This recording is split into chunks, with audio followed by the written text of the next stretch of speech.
नमस्कार दोस्तों, कैसे हैं आप सब। उम्मीद करती हूँ कि आप सब बहुत अच्छे होंगे। आज के वीडियो में हम बात करेंगे कि ससुराल में बहू को कैसे रहना चाहिए। बहुत सारा ऐसा पॉइंट है, मतलब 6-7 पॉइंट मैं बताऊंगी। आप लोग वीडियो को अच्छे से देखिएगा और देखिएगा कहाँ तक मैं सही बोल रही हूँ। और कोई भी मन में डाउट होगा, कोई सवाल होगा तो नीचे कॉमेंट बॉक्स में ज़रूर बताएं। तो ससुराल में बहू को जो है कैसे रहना चाहिए। देखिए, पहले के लोग में बहुत कम डाइवोर्स तलाक होता था, छोड़ा छोड़ी बहुत कम होता था और आज के डेट में तुरंत हो जाता है। कारण एक मोबाइल भी है, क्योंकि पहले के लोग में जब भी कोई प्रॉब्लम होता था तो चिट्ठी पत्र बहुत ज़्यादा चलता था। तो चिट्ठी जब आएगा, जब तक मिलेगा और जब तक आदमी तैयार होकर बेटी के घर जाएगा, तब तक जो भी लड़ाई करने का जो भी कारण था वो सही हो जाता था। यानी उन लोगों में कोई भी प्रॉब्लम रहता ही नहीं था, सुलह हो जाता था। और आज के डेट में जो है कि तुरंत बात उठता है, तुरंत मतलब फ़ोन चला जाता है और तुरंत वहाँ से भी लोग पहुँच जाते हैं। तो इससे क्या होता है, घर बहुत जल्दी टूट जाता है। तो कोई भी चीज़ के लिए समय चाहिए, कोई भी रिश्ता को सही करने के लिए कुछ समय चाहिए। हर चीज़ को अपने मायके में आपको नहीं बताना चाहिए, अपने आस पड़ोस में नहीं बताना चाहिए, चाहे वो फ्रेंड हो, चाहे कोई भी हो, रिलेटिव में। यानी परिवार में थोड़ा बहुत नोक-झोंक होता ही रहता है, क्योंकि अनजान, कहीं ना कहीं हम अनजान थे और अनजान से एक मतलब अनजान परिवार में ही आते हैं। तो वहाँ बसने में थोड़ा सा समय ज़रूर लग जाता है, किसी को कम लगता है और किसी को थोड़ा ज़्यादा लग जाता है। तो फ़ोन से हर छोटी छोटी बात को अपने मायके में कभी भी नहीं बताना चाहिए। इन सब बातों को ध्यान रखें।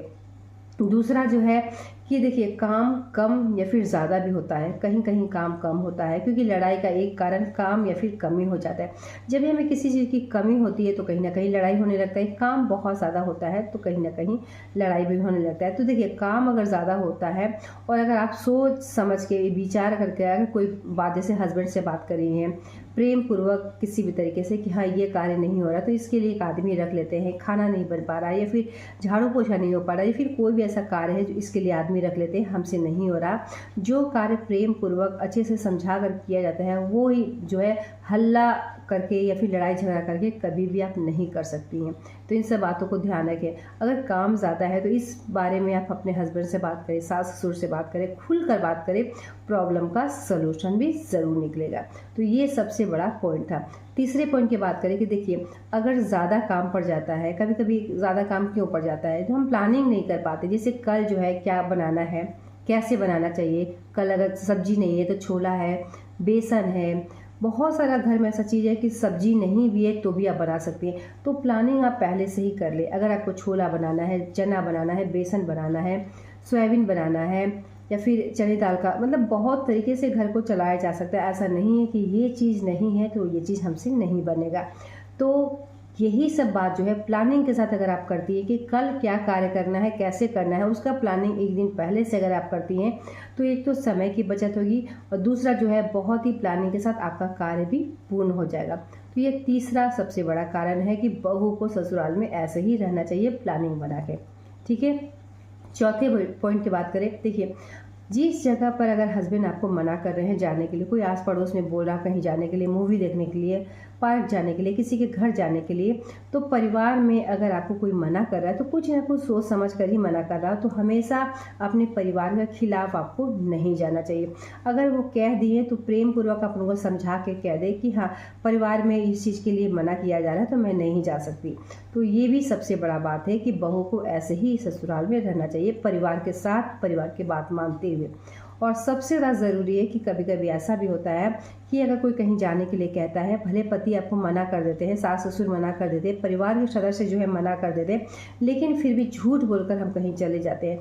हो सकता है कि अगर एक बार जो होगा झूठ बोलकर आप चली जाए, दूसरी बार भी आपको वो मन करेगा और झूठ बोलकर चली जाती है। अचानक से कभी किसी को कोई आप देख लेती है, यानी आपको ही कोई देख लेता है, तो इसी झूठ के कारण कभी कभी आप सच भी बोलिएगा तो परिवार वाले आपको झूठ ही समझेंगे। इसलिए झूठ का सहारा जो है परिवार में कभी भी नहीं लेना चाहिए। एकदम बिल्कुल जो सही है वो सही और जो गलत है वो गलत। परिवार के साथ रहें, परिवार के किसी के सदस्य यानी बाहर वाले का कोई भी बात आपको नहीं मानना है कि वो सही बोल रहा है, हमारा परिवार झूठ बोल रहा है या फिर हमारा परिवार खराब है, वो सही है। क्योंकि अपने जो होते हैं, हमेशा याद रखिए, अपने अपने ही होते हैं और गैर गैर ही होता है। तो इसीलिए किसी के बहकावे में आपको नहीं आना चाहिए। इन सब बातों को ध्यान ज़रूर रखें। और सबसे ज़्यादा ज़रूरी है कि अगर काम बहुत ज़्यादा हो जाता है, फैमिली ज़्यादा है, तो सुबह सवेरे सोकर अगर आप उठती हैं तो बहुत ज़्यादा समय जो है आपको मिल जाता है।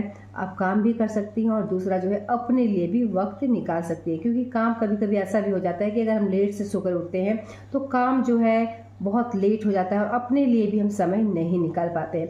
तो एक आदर्श और सही बहू की पहचान यही है कि सुबह सवेरे अगर सोकर उठती हैं, बहुत ज़्यादा आपका काम भी हो जाता है और बहुत सारा समय आप खुद के लिए भी रख सकती है। अगर आप कुछ भी करना चाहती हैं तो आप कर सकती हैं, ठीक है। तो इन सब बातों का ध्यान रखें। कुछ कुछ पॉइंट है जो कि कहीं ना कहीं, अगर इस पॉइंट को अगर आप मतलब जैसे मैं फ़ोन के बारे में बताई, जैसे मैं झूठ के बारे में बताई, जिसे मैं बोली कि परिवार से पूछ कर कहीं भी जाना चाहिए, अगर ये कार्य नहीं करती हैं तो यही सबसे बड़ा कारण हो जाता है लड़ाई झगड़ा कलेश का। तो इन सब बातों को ध्यान रखें। ससुराल में बहू को कैसे रहना चाहिए, कैसे नहीं रहना चाहिए, कौन सी गलती नहीं करना चाहिए, हर चीज़ के बारे में बहुत ही सरल और सिंपल तरीके से बताती हूँ। आप लोग वीडियो को वॉच करें। कोई भी सवाल होगा नीचे कमेंट बॉक्स में ज़रूर बताएं। मिलती हूँ एक नई वीडियो के साथ, तब तक के लिए धन्यवाद।